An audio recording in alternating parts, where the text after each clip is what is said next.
sehari-harinya itu sebagai Direktur Pendidikan dan Transformasi Pembelajaran.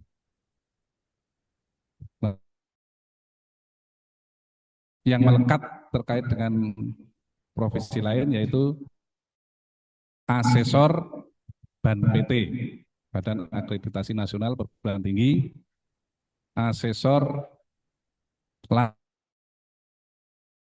Mandiri, Sains Alam dan Ilmu Formal, lalu Asesor Lembaga Akreditasi Mandiri Pendidikan, Lamdik.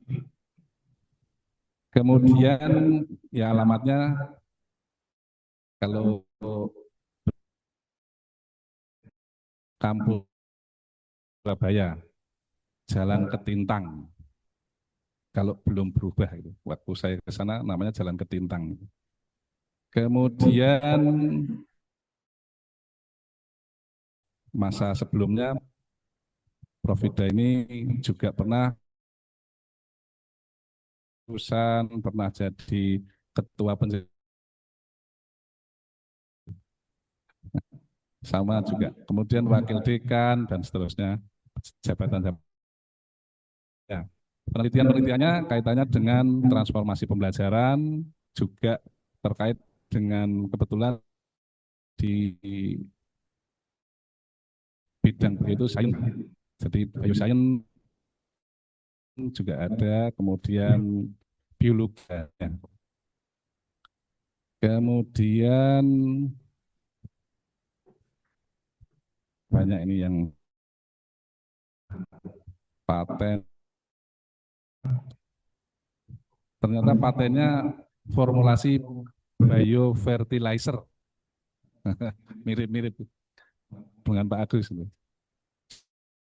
Cair pengurip pestisida Profenovos dan chlorantraniliprol. Jadi mirip-mirip itu. Ya kita sedikit-sedikit tahu.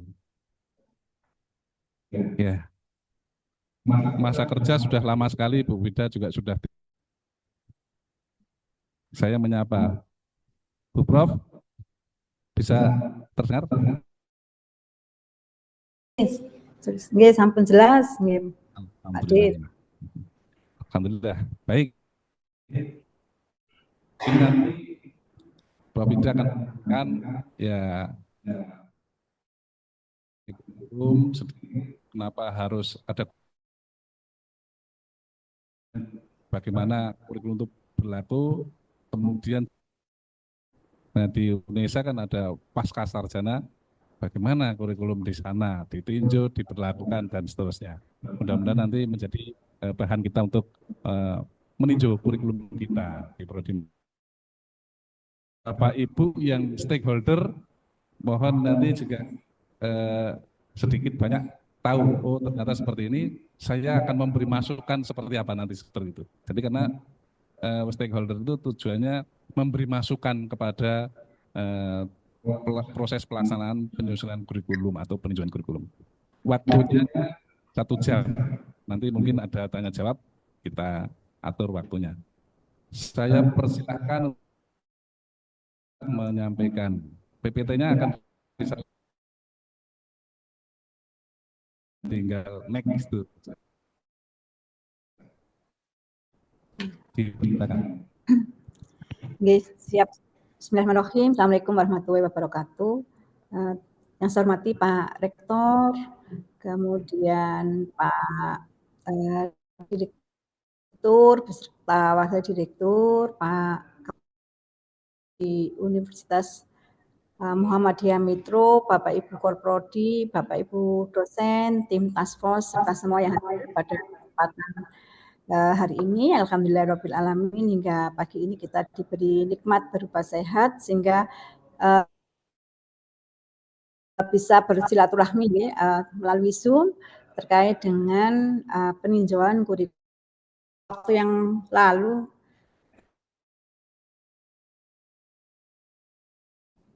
AL UIN ya, UIN di Lampung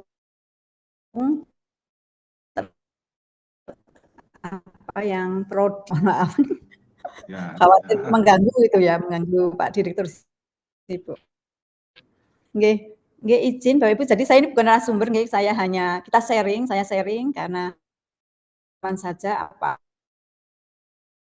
bukan. Nggih, mungkin izin untuk bisa dibagikan Pak PPT-nya. Ya, tunggu sebentar.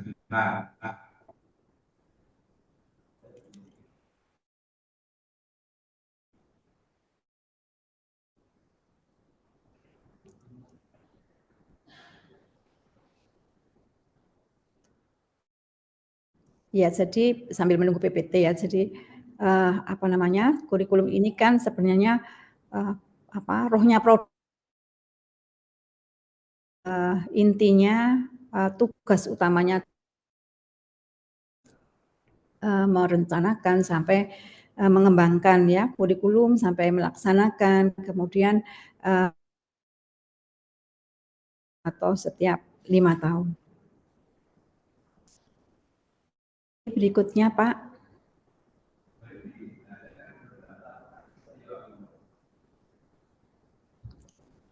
Ya, ini ada 3 hal ya yang akan kita diskusi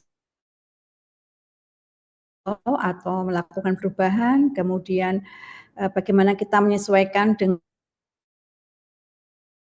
tahun bagaimana 53 2023 ini di UNESA. Ya. Iya, jadi biasanya ini Bapak Ibu saya mengawali dengan sering apa ya, fix itu ya. Jadi apa, kita harus mulai sekarang apalagi dengan era ketidakpastian ini kita gerak ya ke arah growth mindset. Jadi harus apa namanya, menyesuaikan gitu ya Bapak Ibu ya. Kalau kemarin kita di 2020 itu kita ada perubahan terkait terutama untuk S1 ya MPKM. Jadi kita diminta untuk kurikulum kita waktu itu 40 SKS ya, minimal 40 SKS, kemudian 40 sampai 60 SKS, kemudian di Permen 53 yang diluncurkan 2023 kita diminta memasukkan MPKM itu 20 sampai 40 SKS. Saat 2020 itu banyak untuk S1 ya, karena banyak dosen yang merasa nanti saya kehilangan SKS gitu ya, sehingga waktu itu saya WD1 ya harus berkelahi dulu dengan dosen ya, dengan Korprodi, bukan berkelahi ya, artinya saling memberikan argumen mengapa kita harus MBKM gitu ya. Kalau sekarang kita udah bukan MBKM, mobilitas akademik ya, karena MBKM agak digeser, tapi isinya sebenarnya sama ya. Kemudian istilah baru yang sekarang adalah kampus berdampak ya. Jadi mengapa harus berubah? Karena ya kita harus dinamis begitu ya. Kita harus grow mindset. Jadi setiap saat itu tumbuh begitu. Jadi nggak bisa tetap saja. Karena itu kita harus setiap tahun kurikulum kita itu harus kita berikutnya ini yang pertama. Nah, tinjauan atau perubahan kurikulum itu kita lakukan karena tuntutan kenapa di UNESA ini 2 tahun saya di jalan 3 tahun direktorat ini, direktorat saya ini berganti nama 3 kali ya. Jadi dari direktorat akademik kemudian menjadi direktorat transformasi pendidikan dan teknologi pembelajaran, sekarang menjadi direktorat pendidikan dan transformasi pembelajaran. Jadi tidak lagi kami melakukan strukturisasi atau revisi, kami menggunakan istilah transformasi kurikulum ya. Jadi seperti filmnya anak-anak itu ya, berubah begitu ya, tapi berubahnya cepat begitu ya. Jadi secara cepat. Nah, di dalam kita melakukan transformasi pendidikan, tentu kita memperhatikan ya. Yang pertama, adopsi teknologi. Sekarang sudah banyak apa ya? Kami harus kalau di UNESA mengeluarkan regulasi yang terkait AI itu ya. Intinya bagaimana kalau AI itu halal. AI yang halal itu seperti apa? Itu harus kita informasi apa pekerjaan kita berikan regulasi-regulasi gitu. Kemudian inovasi kurikulum ya, kita harus saya AL itu selalu saya tanya, Bapak Ibu mana mata kuliah yang mencerminkan bahwa kurikulum Bapak Ibu itu OOTD kan begitu ya. Jadi kalau di biologi misalnya begitu ya. Jadi atau yang nano-nano gitu ya. Jadi itu sudah ke arah yang ya tidak hanya makro saja. Kemudian kalau student center learning saya yakin di UMM ini sudah pasti semua dosen sudah melakukan ya student center learning. Kemudian faculty development. Jadi kalau kita melakukan transformasi perubahan-perubahan tentu dosennya harus dilatih gitu ya. PJBL cek RPS demi RPS itu apakah sudah mencerminkan apakah Bapak Ibu kita sebagai korprodi apakah kita pernah masuk kelas bukan supervisi ya tapi melakukan minta dosennya untuk open class gitu. Apakah yang ditulis di RPS yang sudah bagus itu bagaimana ya, kita itu melakukan transformasi itu ya dalam rangka efisiensi juga.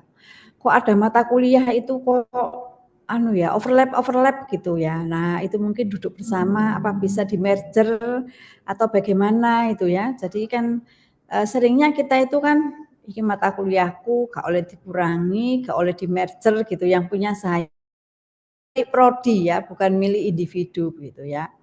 Kemudian kolaborasi dan partnership, ya tadi belum saya sebut yang saya hormati juga Bapak Ibu stakeholder tentu nanti akan banyak juga memberikan kontribusi supaya kurikulum yang kita kembangkan ini nanti applicable ketika lulusan itu bekerja. Kemudian sustainability dan inclusive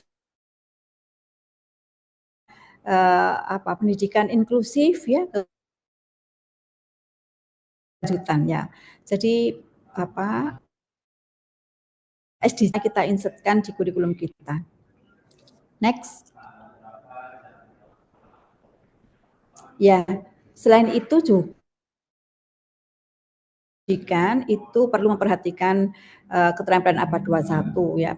Karena kita berada di era 4.0 dan 5.0 dan saya kira Bapak Ibu tentu sudah menginsertkan ya Bapak Ibu ya di kurikulum prodi maupun di RPS Bapak Ibu ya berbasis teknologi. Jadi sedapat mungkin walaupun kuliahnya offline itu LMS-nya pertemuan 1 sampai misalnya 15 ya atau 16 karena pertemuan 14-nya penilaian sumatif, pertemuan ke-16-nya formatif dan sumatif. Nah, sekarang kalau sebenarnya kurikulum KKNI atau kalau Bapak Ibu nanti atau arahnya ke education sebenarnya setiap CPMK itu harus kita akses Bapak Ibu. Jadi enggak hanya UAS dan UAS saja tapi CPMK itu harus kita akses Bapak Ibu. Sehingga nilai komponen saja misalnya sesuai dengan berapa CPMK yang kita kontrak. Kemudian keterampilan digital, pembelajaran fleksibel, termasuk kurikulum kita ini harus kurikulum yang fleksibel. Nggak boleh mengeluh, aduh ganti menteri kok kok ganti kurikulum lagi begitu ya. Kemarin MBKM, sekarang kampus berdampak. Tapi sebenarnya kalau kita perhatikan itu ya isinya sama Bapak Ibu ya. Artinya intinya itu sama.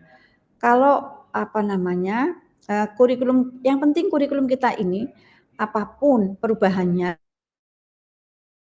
kementerian, kurikulum kita harus kita desain fleksibel itu ya, termasuk pembelajarannya. Jadi nggak masalah ganti-ganti kebijakan kurikulum.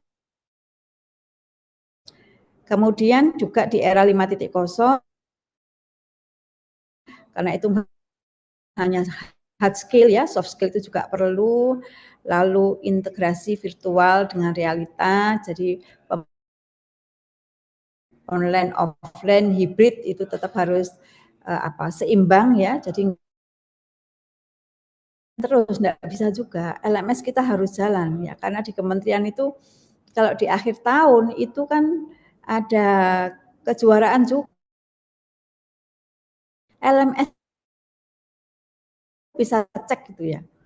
Kemarin kami itu dapat penghargaan untuk LMS teraktif gitu ya, karena saya menginstruksikan ke teman-teman offline kayak online kayak semua learning material harus ter-attach. Ternyata di kementerian itu dilombakan ya, dilombakan. Ya sudah, kemudian apapun pembelajaran, konsentrasi di kita adalah mahasiswa aktif, mahasiswa belajar. Tidak masalah di S2 dan di S3 ini, karena di S2 dan S3 ini kan gitu ya. Jadi mahasiswa itu mungkin lebih dari itu belajar mandiri. Jadi Bapak Ibu sebenarnya yang di S2 ini tidak begitu repot ya dibandingkan dengan di yang S1. Oke, berikutnya Pak.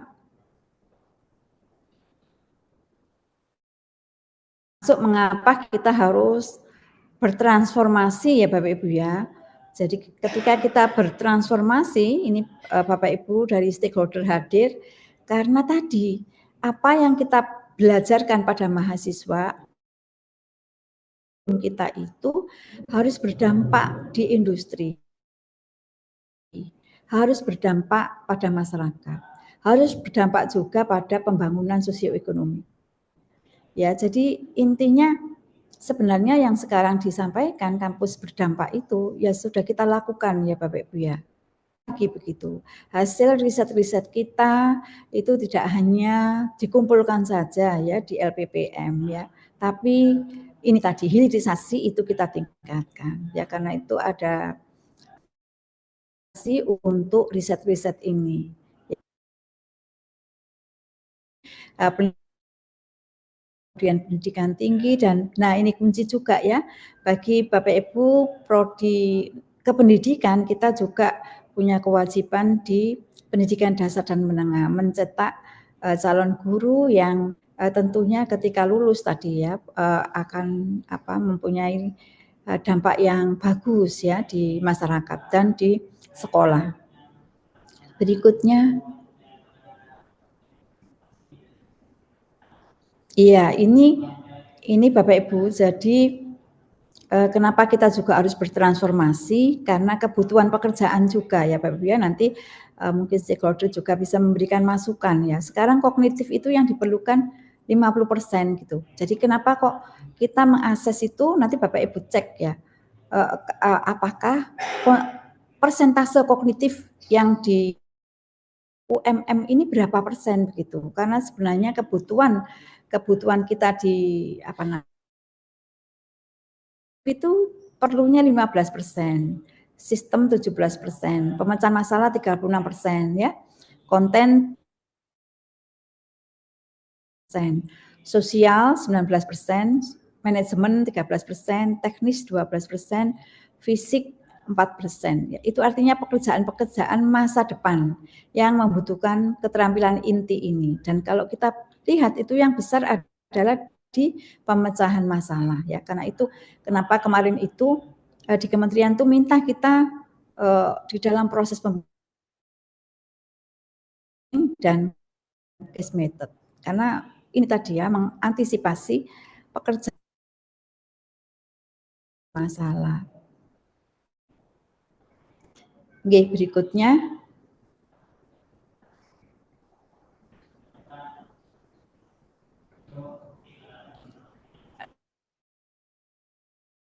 Satu motivasi lagi Bapak Ibu, kenapa kita harus berubah itu ya. Salah satunya adalah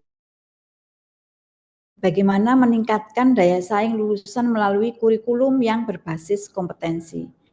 KKNI sebenarnya walaupun kita tidak terakreditasi tidak mengikuti akreditasi internasional, kurikulum itu adalah ya OBE, ya selama ini mungkin implementasi kita yang belum ke ini Bapak Ibu ya.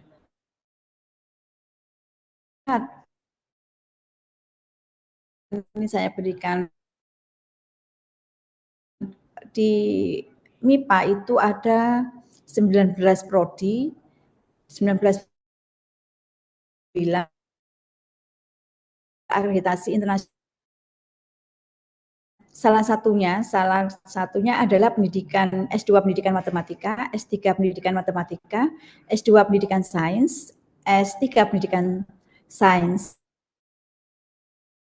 pendidikan biologi, pendidikan kimia, pendidikan fisika, pendidikan matematika, pendidikan IPA, kemudian biologi, fisika, kimia, matematika. Jadi kami sudah terakreditasi ASI.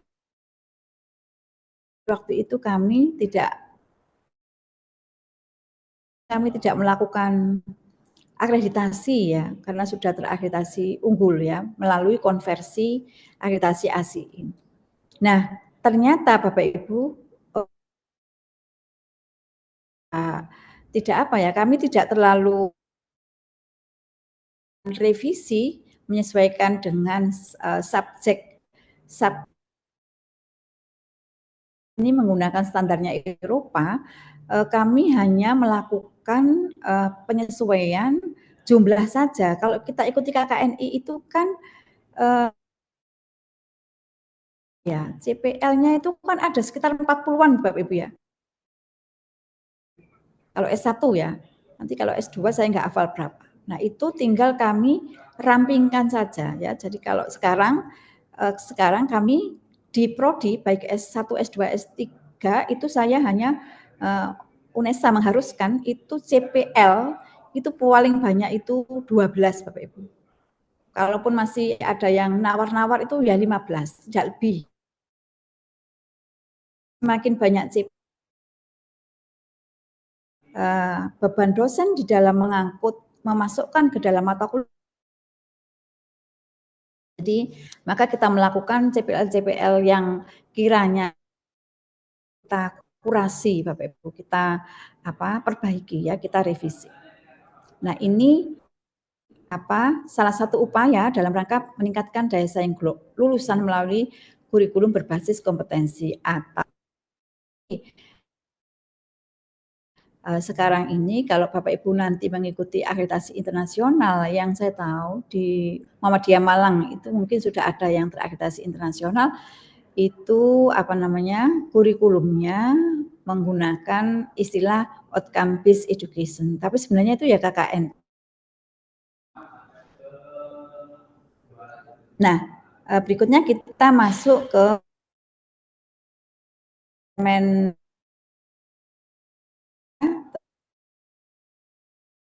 tinggi begitu. Next.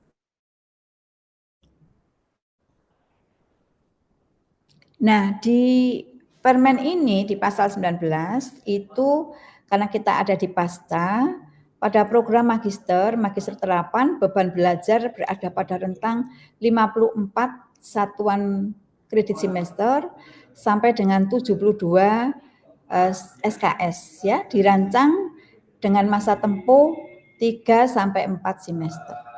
3 sampai 4 semester, katakan normalnya 4 semester, maka sekarang dia boleh. Jadi kalau semester 9 nggak selesai berarti harus di DO. 3 sampai 4 semester 54 SKS. Bapak Ibu sebelum kurikulum Bapak Ibu mungkin S2 ya. Apa betul ya? Atau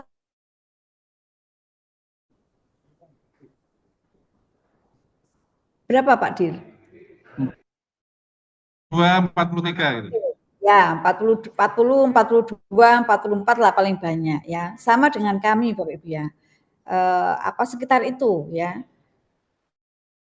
Program magister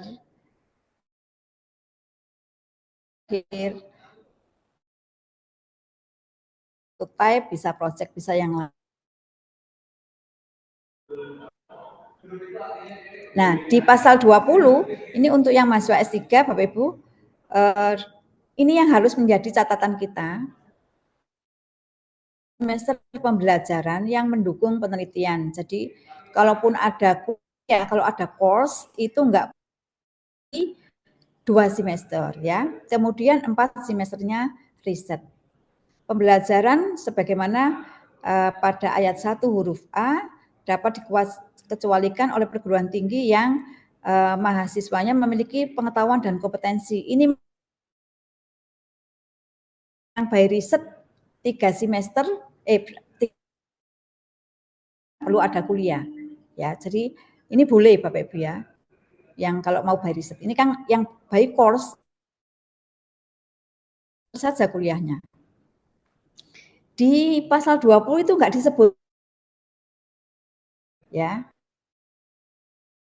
S2 tadi disebutkan sampai 72. Ya, tugas akhirnya juga sama, boleh macam-macam, boleh disertasi atau next. Ya. Di pasal itu terkait tadi ya. Jadi masa kurikulum itu adalah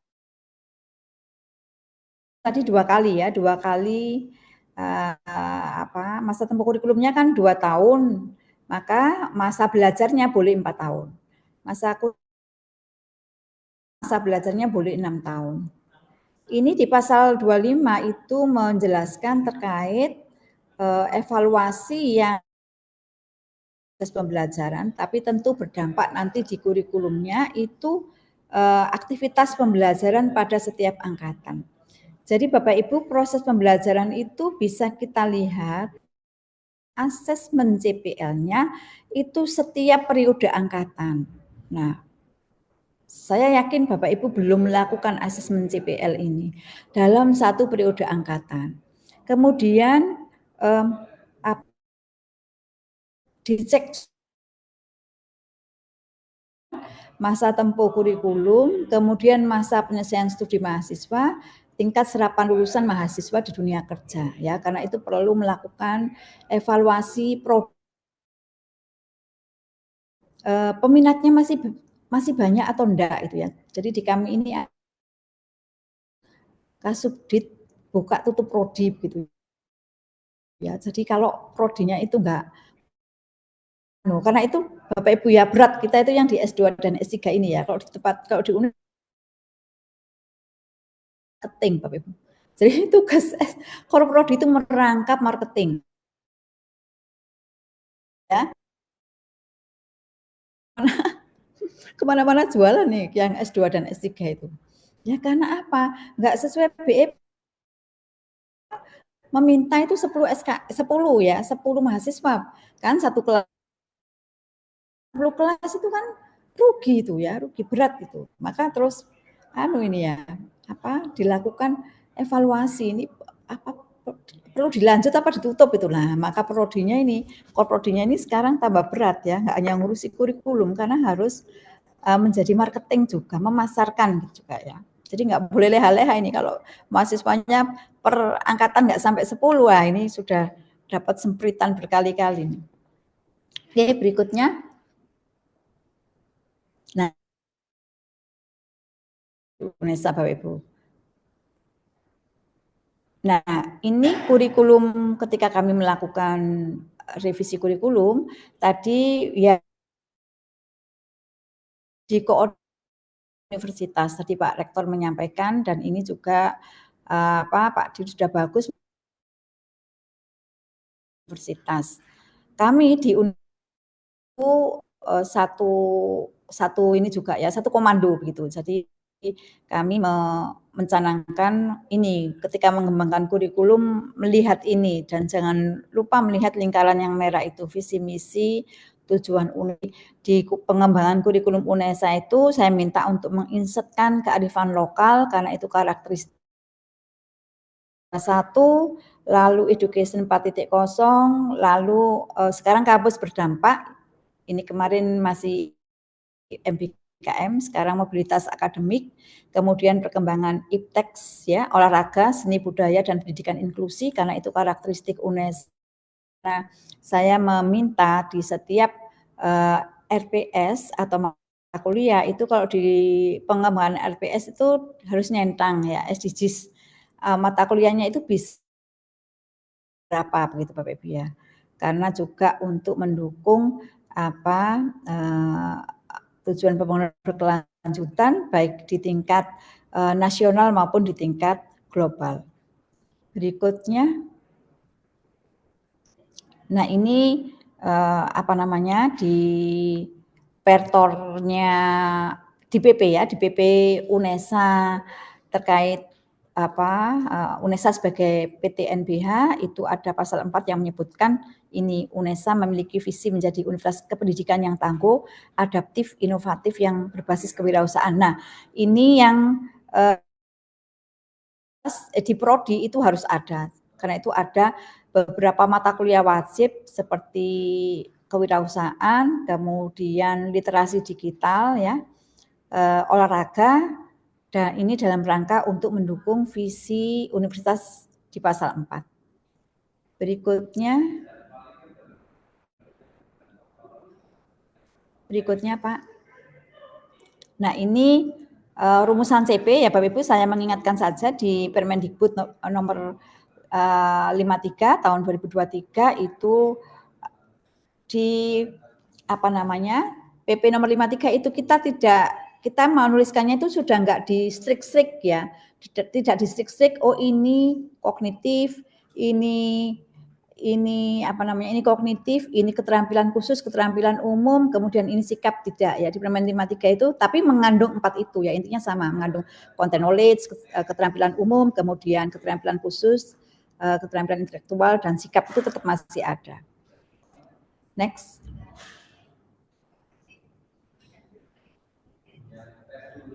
Nah, ini di UNESA, Pak Direktur, Bapak Ibu Korprodi, itu kita untuk S2, SKS-nya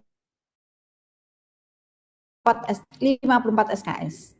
54 SKS, bahkan kita SKS-nya, karena ini kan minimalnya 54 ya, jadi standar minimalnya kan 54. 56 kalau di UNESA. Kenapa kok 56? Itu kalau 54 learning hours ya, learning hours karena kita outcome based education itu belum cukup SKS-nya. Jam belajarnya belum cukup. Kan kalau 45 jam ya. Kalau kita hitung nanti kita setarakan dengan standarnya internasional itu jam belajarnya belum cukup. Jadi kita sudah menerapkan ini Bapak Ibu. Jadi ketika permen itu diluncurkan beberapa bulan kemudian kami sudah menyesuaikan kurikulum kami sehingga SKS untuk S2 itu 56 SKS.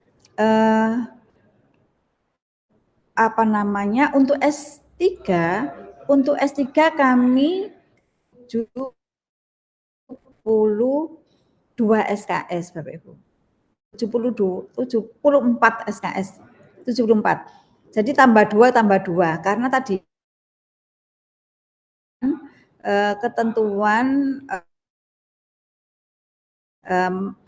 kami beberapa prodi itu kan yang S2 S3 sudah ada yang internasional. Jadi kalau jangan sampai nanti lembaga akreditasi kurang gitu ya.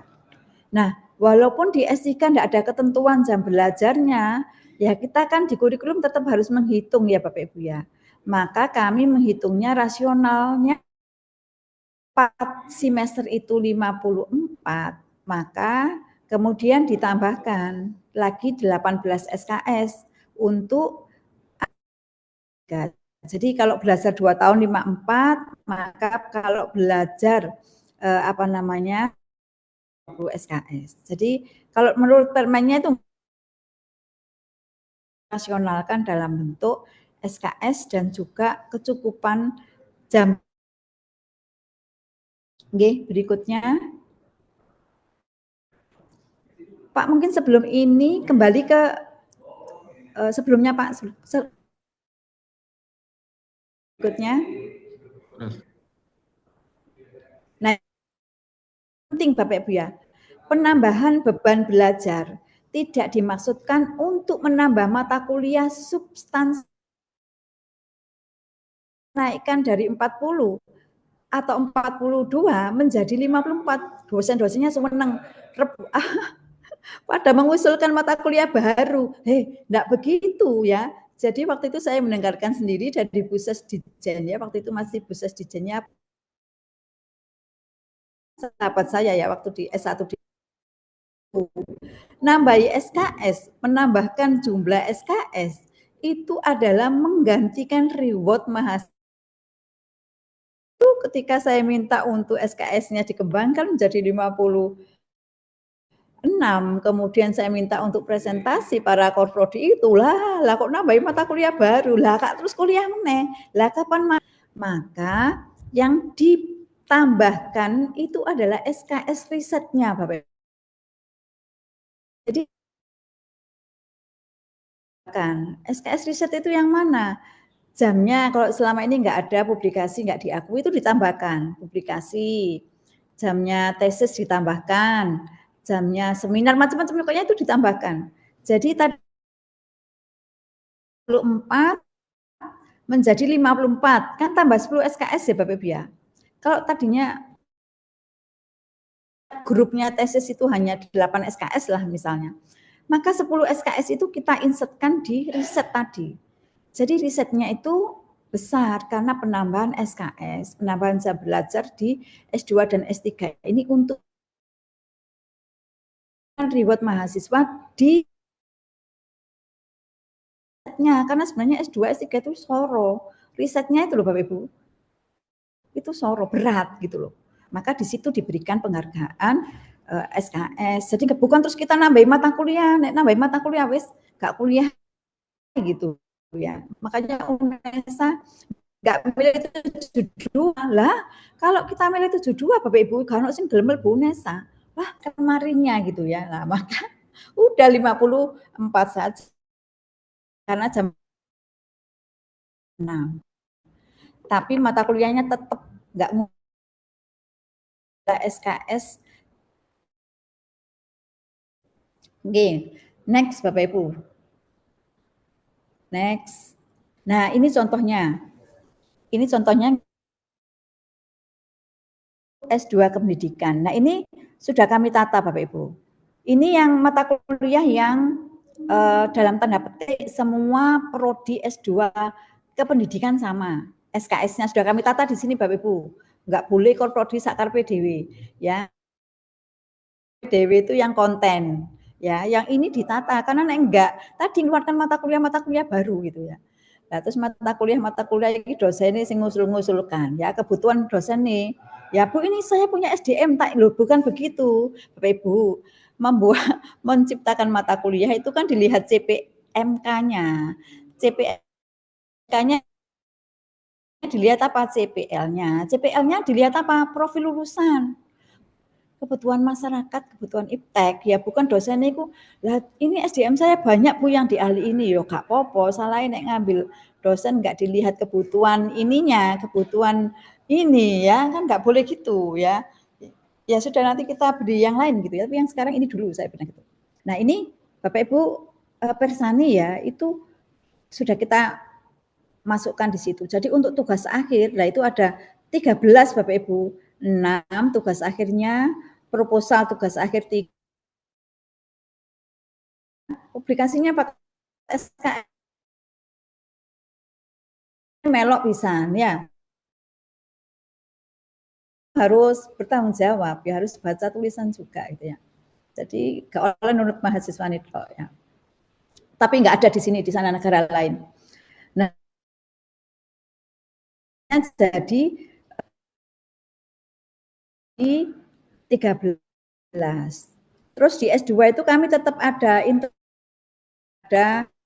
internship ya, karena perlu juga S2 itu belajar di tempat lain. Tapi matnya 3, filsafatnya 2. Jadi ini mata kuliah yang kita ini seragamkan ya di tingkat universitas. Next. Oke, berikutnya Pak. Ini yang S2 non kependidikan. Saya kira sama ya Bapak Ibu ya. Jadi sama. Terus sekarang kita ke S3 Bapak Ibu. Nah, ke S3 ini Bapak Ibu kan 72 SKS. Tadinya berapa ya? Tadinya itu 50-an mungkin ya Pak Dir ya. Nah, 50-an mungkin kalau nggak salah. Nah, itu juga begitu. Ini Bapak Ibu lihat itu menjadi 10. Kami tidak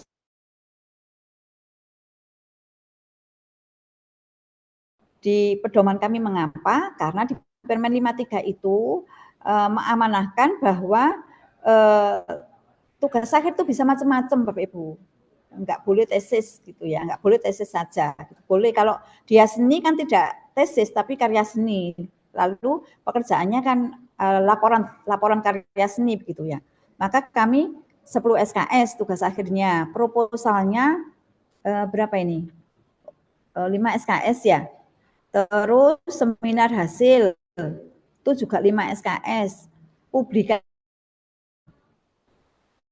nanti di breakdown lagi publikasi itu mungkin kalau apa Q1, kalau Q1, Q2 begitu ya. Jadi ini oleh prodi nanti ditata sendiri, tapi kami memberikan rambu-rambu seperti ini. Lalu di sini ada pengembangan instrumen penelitian. Ya, kalau S3 pendidikan mungkin pengembangan S3 non kependidikan ya, apa atau apa namanya blueprint ya, desain itu. Jadi sama saja 74 SKS itu kami sudah sekitar 25 dan 3. Jadi di grup risetnya itu ada 28 SKS Bapak Ibu. Untuk yang kependidikan, yang di non kependidikan juga sama, kami tetap next Pak. Di non kependidikan juga sama Pak. Jadi rambu-rambu itu apa contoh CP ya, contoh CPL ya. Jadi di pendidikan biologi itu 9 CPL saja Bapak Ibu ya. Jadi tidak banyak-banyak CPL-nya. Kalau kita ikut KKN itu kalau S1 itu kan sampai 40 gitu ya. Nah, ini enggak, cuma 4 aja. Karena saya lihat di KKN itu bagus apa kita tuh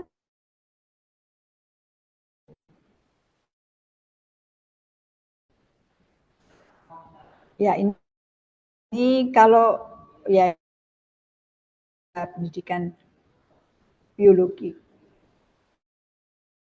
Lihat ya, ini kan sudah 16 ya. Jadi Mas di tugas akhirnya itu 16 SKS.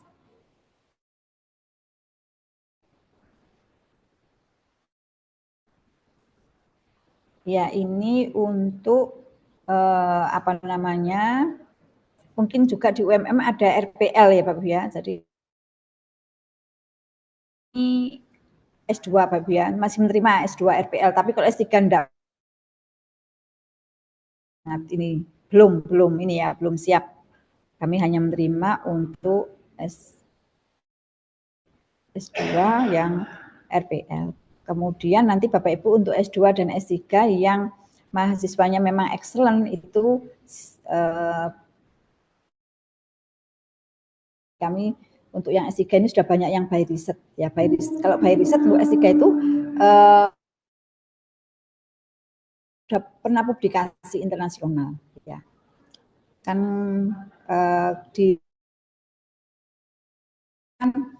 ada universitas yang tidak mewajibkan ya. Itu sudah wajib publikasi ya. S2 juga wajib publikasi dan itu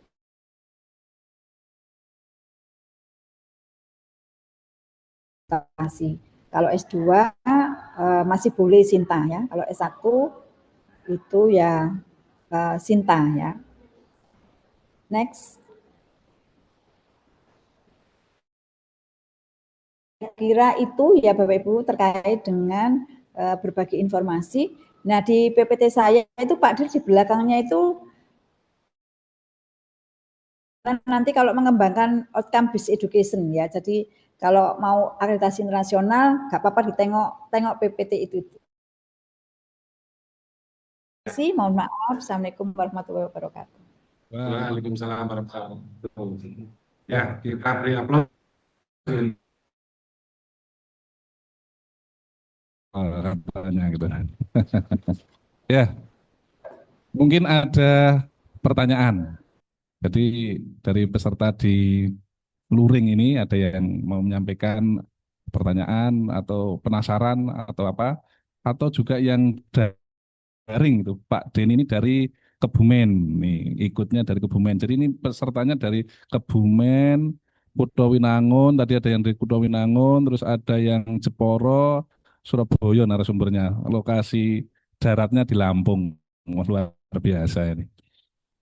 Bapak Ibu, kalau ada, tadi disampaikan Prof. Ida kalau peninjauan kurikulum itu juga masuk dari akreditasi. Ini kan Bapak Ibu ada yang di Prodi, ada dosen Prodi, ada Kaprodi, ada stakeholder. Nanti ditanya stakeholder, Bapak Ibu ketika ninjau kurikulum di Prodi Matematika ini diundang nggak dulu? Tidak. Undang. Suruh apa saja gitu. Ditanya nanti. Nah, tadi sudah disampaikan seperti itu. Nanti mungkin ditambahkan apa saja kira-kira kisi-kisinya kalau ditanya saat asesmen lapangan itu. Kira-kira diminta buktinya apa gitu. Nah, kan mungkin daftar hadir dan seterusnya. Kemudian apa ya usulan dari stakeholder itu bentuknya seperti apa kan gitu. Nah itu nanti mungkin ditambahkan. Tapi sebelum itu mungkin ada yang mau disampaikan Bapak Ibu. Silahkan. Yang dari lain nggak apa-apa, tanya juga boleh itu.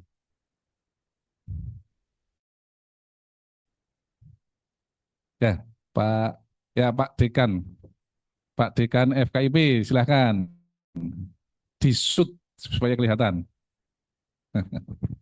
Nah,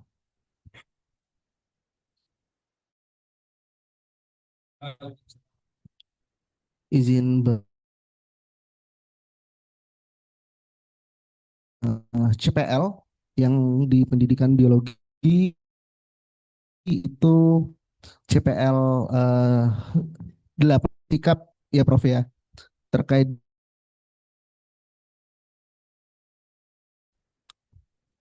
nuansa spiritualitas, maksudnya beriman dan bertakwa dengan UNESA yang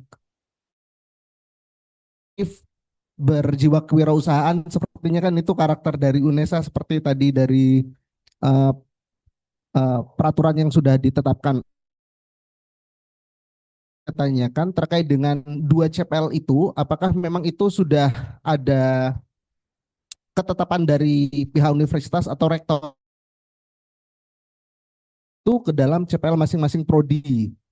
Nah, kalau memang seperti itu, maka mungkin nanti kami minta juga ke pihak universitas untuk menyiapkan 2 CPL terkait dengan sikap yang merupakan cerminan dari karakter khas dari Universitas Muhammadiyah Metro yang dikenal sebagai kampus yang profetik, profesional seperti itu. Kalau bisa ada narasi seperti itu kan nanti akan lebih bagus. Mungkin seperti itu Prof.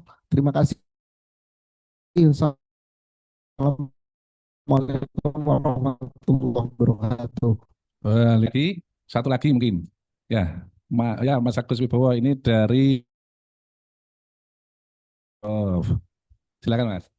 Terima kasih Pak Direktur. Assalamualaikum warahmatullahi wabarakatuh. Selamat. Kebetulan di BK ini juga BK yang S1 itu akan ada peninjauan kurikulum, Prof.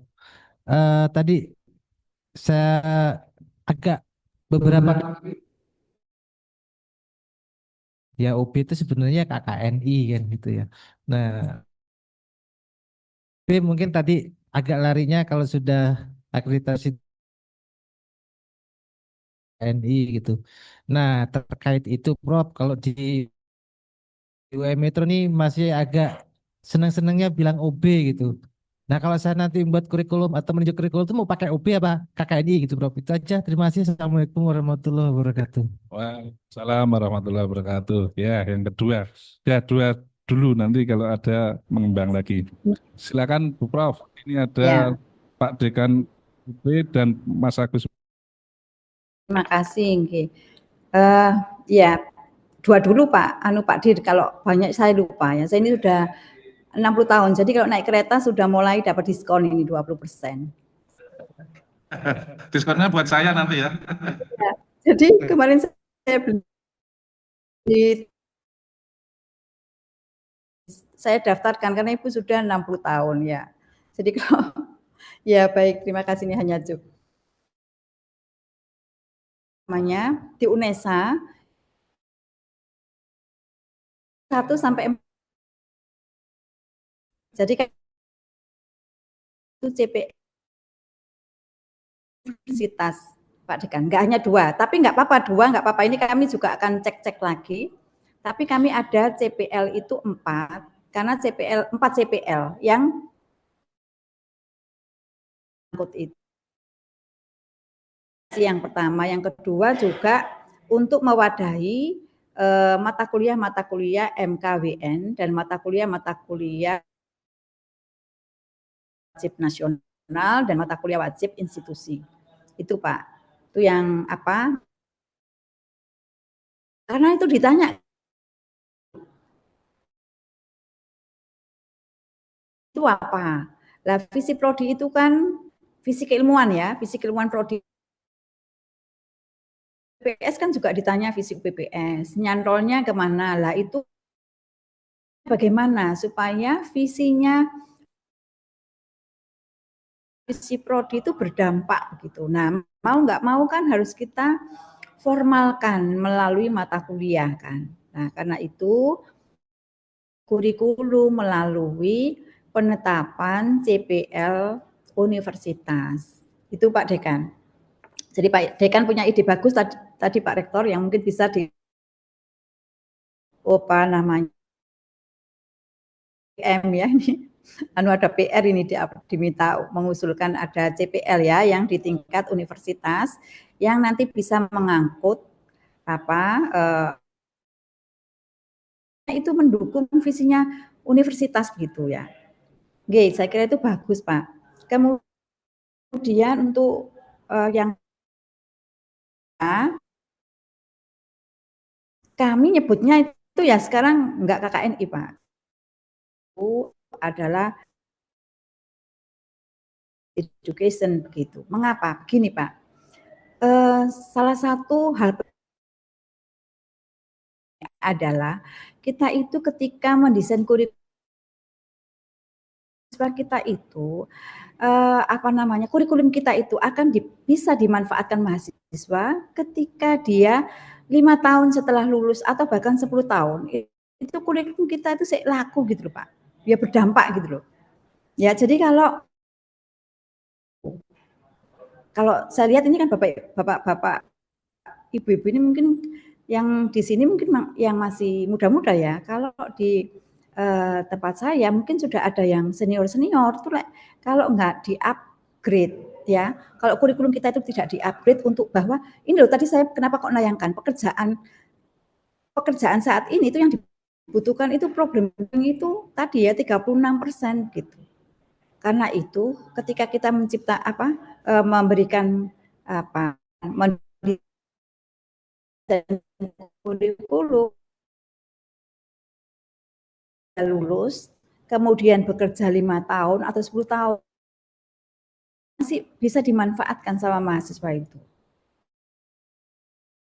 Lulus, kemudian bekerja, terus ketika bekerja ditanya ini nggak iso, ditanya ini nggak iso. Tapi sekarang yang penting kalau ini itu masih bisa dipelajari, masih di training, tapi adalah keputusan memecahkan masalah, Pak. Itu. Jadi 2 masalah. Kecepatan memecahkan itu yang pertama, kecepatannya dulu. Yang kedua, pemecahan masalahnya itu tepat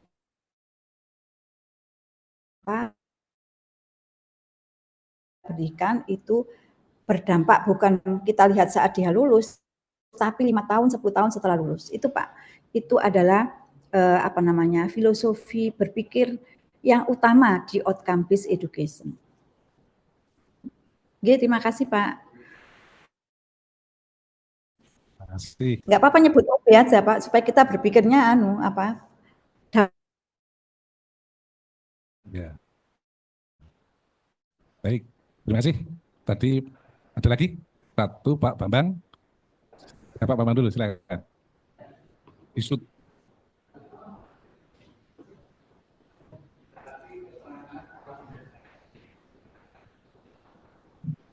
Terima kasih. Bismillahirrahmanirrahim. Assalamualaikum warahmatullahi wabarakatuh. Waalaikumsalam. Yang kami hormati narasumber Profesor Vida dari Unesa. Saya mungkin tidak masuk apa yang disampaikan. Saya ingin membangun wacana Ibu Profesor. Maksud saya tentang perubahan-perubahan kurikulum yang sering dilakukan setiap pergantian menteri. Saya melihatnya background lebih kepada background, Bu. Di background itu kan basisnya adalah transformasi tinggi. Saya kurang bisa memahami konsep tentang transformasi pendidikan tinggi karena tidak didasarkan sistem. Saya biasa melihat sesuatu konsep dengan pendekatan sistem. Nah ini agak bingung itu di sana. Karena yang saya lihat di sana, pendidikan tinggi peserta didik diarahkan untuk mengabdi pada industri. Konsep yang menurut saya nih Bu, tafsir saya, malah menjauhkan dari value, dari nilai-nilai keagamaan. Produk kita nanti asing, jangankan untuk berkontribusi terhadap pembangunan nasional, dia misalnya pada industri. Itu yang pertama. Yang kedua, saya melakukan dekonstruksi konsep paradigma transformasi nasional ini. Ada missing link. Missing link dalam tidak terdapat kekuatan sosial kapital. Transformasi dari masyarakat ini hilang. Ini yang saya kira perlu dipenuhi value tentang sosial kapital di dalam konsep tentang paradigma transformasi.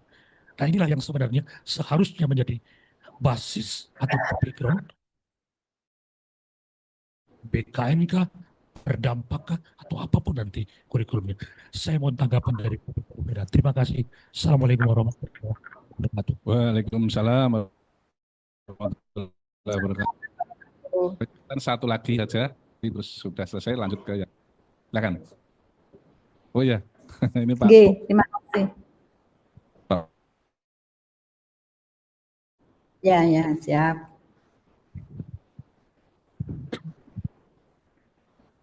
Assalamualaikum warahmatullahi wabarakatuh. Waalaikumsalam.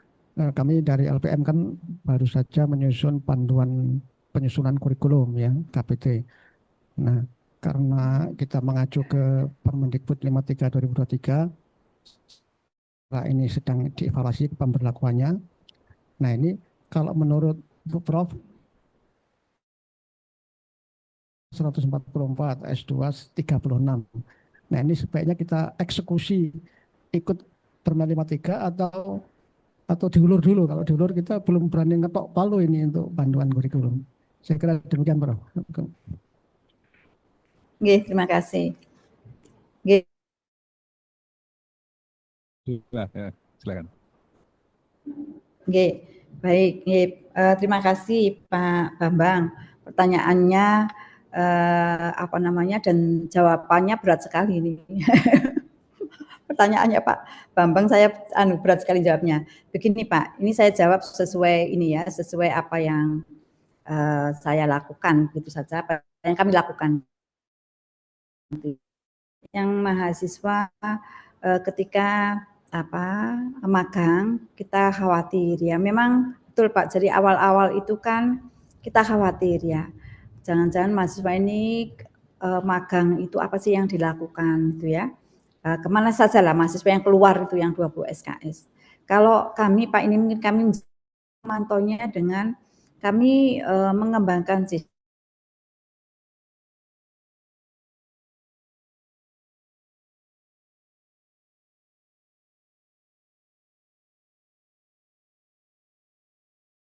belajarnya dia di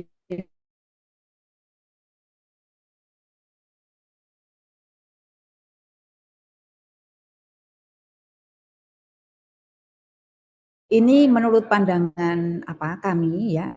Jadi mobilitas akademik ataupun apa namanya itu adalah konsepnya kan begini Pak. Jadi mahasiswa kan belajar dulu di kita ya 4 sampai 5 semester. Experience learning begitu sebenarnya. Jadi bukan mengabdi ya Pak, diberi experience learning.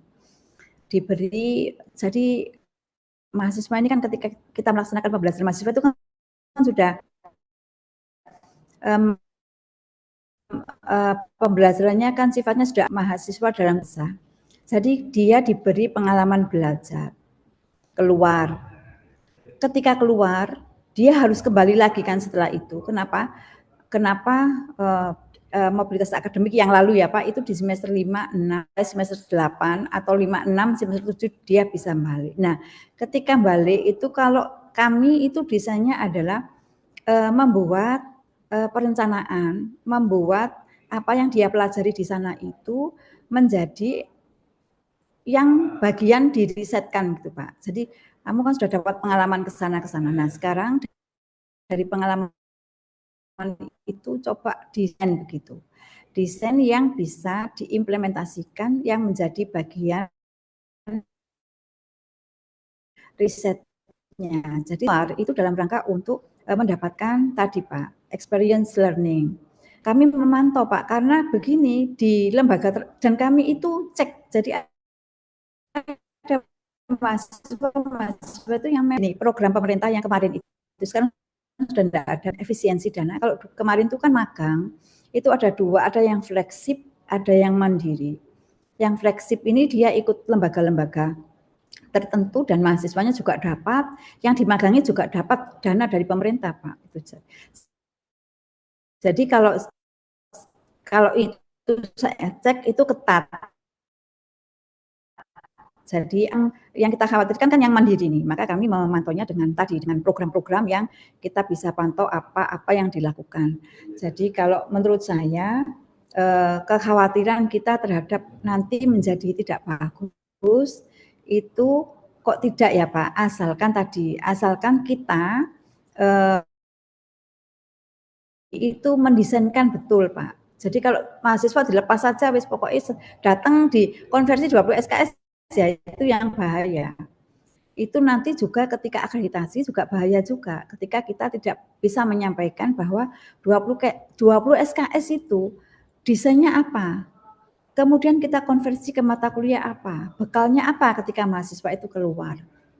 Karena kalau kita ngomong dia pergi ke sana 20 SKS terus nggak ada konversinya nggak jelas, ya itu malah berbahaya juga ketika akreditasi itu ya, dianggap nggak mendukung, tidak mensupport CPL Prodi gitu. Maka masukan saya itu dari desainnya Pak. Jadi tergantung desainnya. Kemudian yang kedua iya saya setuju Pak ya terkait bagaimana kita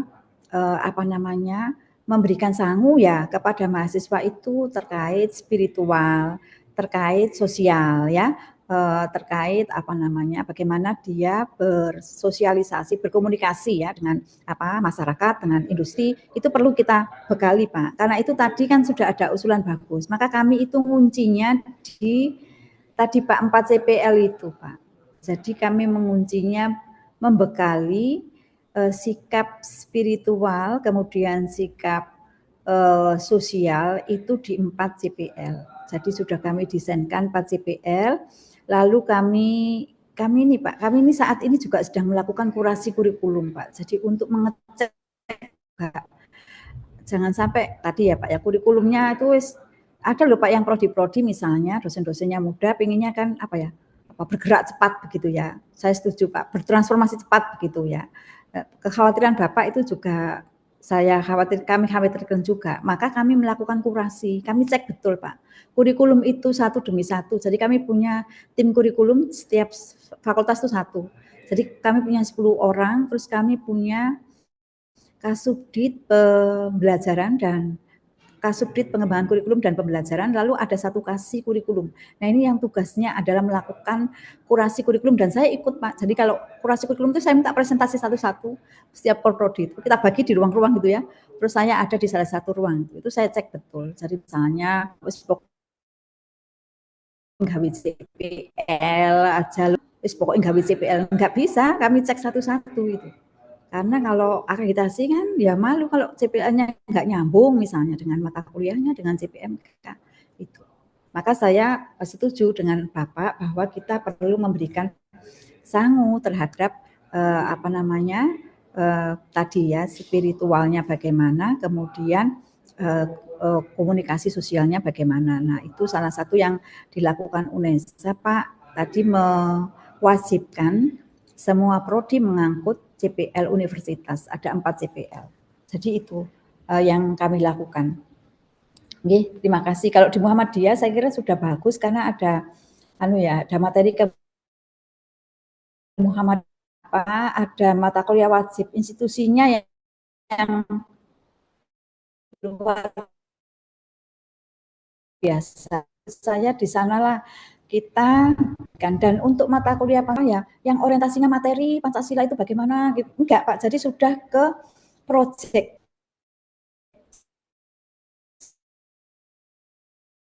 Jadi bagaimana bagaimana kita berkehidupan, berkewarganegaraan dan beragama yang baik itu seperti apa sih melalui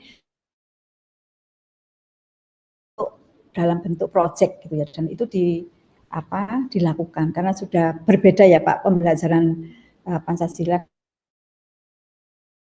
sekarang dengan yang dulu. Oke, saya kira itu. Terima kasih Pak Bambang untuk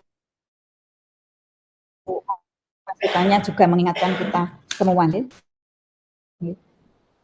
Nah Pak Pur, panduan kurikulum ya kami kemarin melapor Pak Rektor, Pak ini teman-teman tuh begini, Bu iki menterinya wis ganti, wis MBKM gak usah mobilitas akademik gak usah 40 SKS nih. Terus saya melapor ke Pak Rektor, karena di UNESA itu ada Pak, ada SE-nya.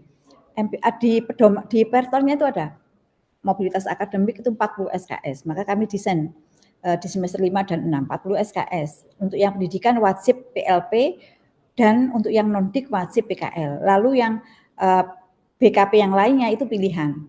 Nah, ketika ganti menteri itu langsung begitu semua. Oke. Terus Pak Rektor, Mbak lihat regulasi ya, jangan sampai kita tidak mengikuti regulasi. Nggih, siap Pak Rektor. Terus setelah itu, Pak, kalau kami kan masih harus menyelesaikan kontrak kinerja Pak Rektor dengan Pak Menteri, Pak. Nah, ternyata di kontrak Pak Rektor dan Pak Menteri itu MBKM itu mobilitas akademik itu kami ditarget 40%. 40% kalau mahasiswa kami yang semester 5-6 itu 24.000, maka 16.000 mahasiswa kami harus pergi mobilitas akademik gitu Pak. Nah ini yang regulasinya yang ini berbicara seperti ini, yang yang kontrak kinerjanya Pak Rektor dengan Pak Menteri itu masih menggunakan regulasi yang lama. Kemudian ini saya ceritakan mengapa terkait dengan ini juga. Saya ini juga mau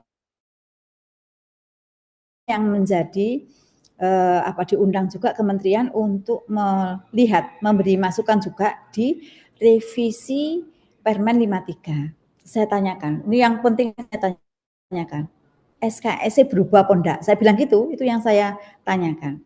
Teman saya itu memberi bocoran, walaupun belum berani memberikan naskahnya, sepertinya tidak ada perubahan begitu Pak.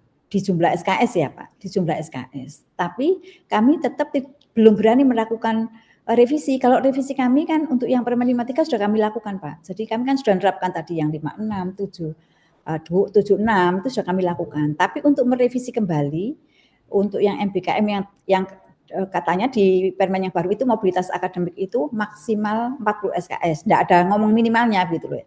Nah, itu belum berani karena kan kontrak Pak Rektor itu masih bicara 40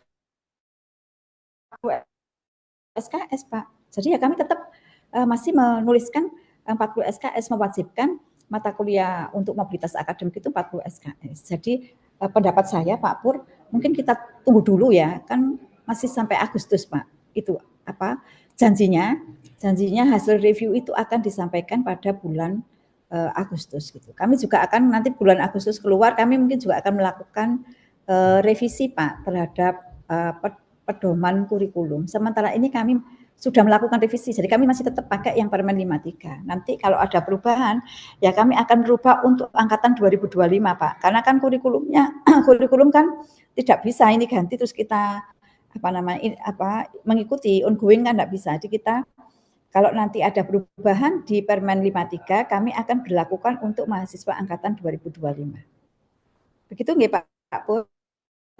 Matur nuwun. Terima kasih. Baik, sepertinya sudah ada masukan-masukan untuk kita. Nanti kita gunakan untuk mengkancah peninjauan kita di masing-masing prodi. Dan waktunya juga sudah selesai. Nanti kita lanjut dengan pemateri selanjutnya. Terima kasih Prof. Widarta. Terima kasih Bapak Ibu. Ya, mungkin setelah ini bisa beraktivitas yang lain. Terima kasih. Kita